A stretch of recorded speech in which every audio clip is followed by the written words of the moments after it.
क्या ज़िंदगी में कोई दौर ऐसा अबू याह्या साहब पर, रेहान अहमद यूसुफ़ी साहब पर भी गुज़रा है कि जिसमें वो ये कहें कि मैं शुकूक की वादियों में गिरफ़्तार रहा, या मैं कोई ऐसा मामला हुआ, या नहीं पहले दिन से ही आपको लगा कि नहीं मामला बिल्कुल साफ़ है, मेरी तबीयत जो है ना इसमें नहीं जाती? नहीं, मुझ पे वक्त गुज़रा है और मेरे ख़्याल में कोई भी साहिब फ़िक्र आदमी जो सोच सकता है, जिसका मुताला है, जो जदीद तहज़ीब से किसी दर्जे में इल्मी तौर पे वाकिफ़ है, ये उसके लिए मुमकिन नहीं है। यानी ये ऐसा ही है कि जैसे हर आदमी जदीद तहज़ीब के मादी पहलू से वाकिफ़ है तो वो उससे मुतासिर होता है, यानी उसकी मादी जो फतूहात हैं उसका असर उसके ऊपर आता है। इसी तरह जो उसकी इल्मी फतूहात हैं, आदमी जैसे उनसे मुतारफ़ होता है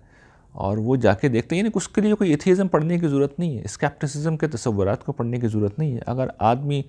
तारीख़ और तहज़ीब में विल ड्यूरा को पढ़ चुका हो और उरूज ज़वाल में स्पिंगलर को पढ़ चुका हो और नफ्सियात में उसने फ्राइड को पढ़ा हो और मईशत और सियासत के अंदर उसने कार्ल मार्क्स और एंगल को पढ़ा हो और फ़लसफ़े में उसने आपके नीत्शे को पढ़ा हो और इस तरह के दीगर जो फ़िलासफ़र हैं उनको पढ़ा हो, बर्ट्रैंड रसल को पढ़ा हो, यानी सिर्फ़ इल्म के लिए ही अगर वो पढ़ रहा हो तो ये मुमकिन नहीं है कि, क्योंकि उनका देखिए असल मसला क्या है स्केप्टिसिज्म या एथियज़म का, कि उनके पास इनकार खुदा के कोई दलाइल नहीं है जी। वो कर सिर्फ ये रहे हैं कि जो मज़हब की कमज़ोरियाँ हैं उसको नुमाया कर देते हैं, मज़हब को एक इंसानी समाज के इर्तिका के एक हिस्से के तौर पे दिखाते हैं, यानी इंसान की कहानी का एक जुज़ है उसे दिखाते हैं कि एक ज़माने में ये हुआ है और अब इसकी ज़रूरत नहीं रही। तो वो इनडायरेक्ट नतीजा इसका खुद ब खुद ये निकलता है। मेरा जो बड़ी दिलचस्प बात है, जो पहला तारुफ हुआ था वो कार्ल सागान के ज़रिए से हुआ था, जो कॉस्मोस उनकी डॉक्यूमेंट्री थी, वंस अगेन वही, और वो कायनात की कहानी सुना रहे थे। तो वो मुझे आज के दिन तक याद है, अभी जब बल्कि मेरी डॉक्यूमेंट्री अब खुद मैं बना रहा हूँ, वो गोया कि कार्ल सागान का ही अब मैं जवाब दे रहा हूँ। अच्छा, माशाल्लाह। ये तकरीबन 30-40 बरस के बाद, वो मेरा बहुत छोटी एज में। डॉक्यूमेंट्री आप बना रहे हैं, क्या मतलब है? इसको मैं बीच में से जाने नहीं जी, दूंगा। ये समझे कि आलम इस्लाम की अपनी नौयत की एक पहली प्रोडक्शन है ये,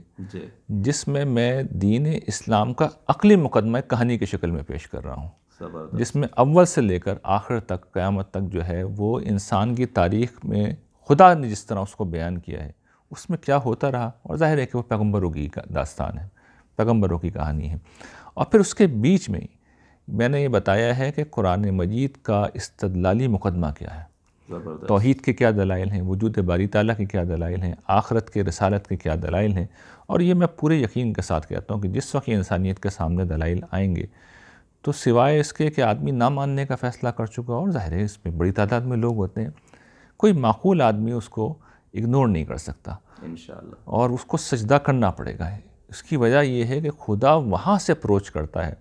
जहाँ से मज़हब के मुतकल्लिमीन नहीं करते। बिल्कुल डिफरेंट दुनिया है और डिफरेंट मैदान है, लेकिन इस दर्जे में अपीलिंग है और इस दर्जे में नाकाबिल तरदीद है कि सामने वाले को बिल्कुल वो ख़त्म कर देता है। तो कुरान का गर्चे मौजू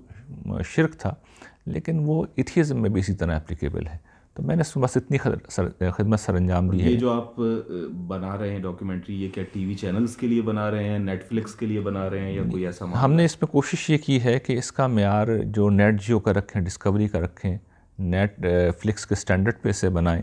और ये न सिर्फ अपने कंटेंट के लिहाज से बल्कि अपनी प्रेजेंटेशन में भी वो बैनुल-अक़वामी मेयार की हो। यानी खुदा का मुकदमा जब जाए तो इस सतह पे जाए कि जिस सतह पे उसे पेश होना चाहिए। ज़ाहिर है उसमें हम प्राइवेटली कर रहे हैं, हमारे पीछे कोई स्पॉन्सरशिप नहीं है, लोगों से डोनेशन, स्कूल के बच्चे अपना ख़र्च दे रहे हैं, घरेलू ख़वातीन दे रही हैं बड़े महदूद बजट के साथ, लेकिन जो भी बनाने वाले हैं ये तालिब इल्म हैं, जो लोग भी हैं सब मिशनरी हैं, यानी वो उनके लिए कमर्शियल प्रोजेक्ट नहीं है, उनके लिए खुदा की जंग है जो वो लड़ रहे हैं।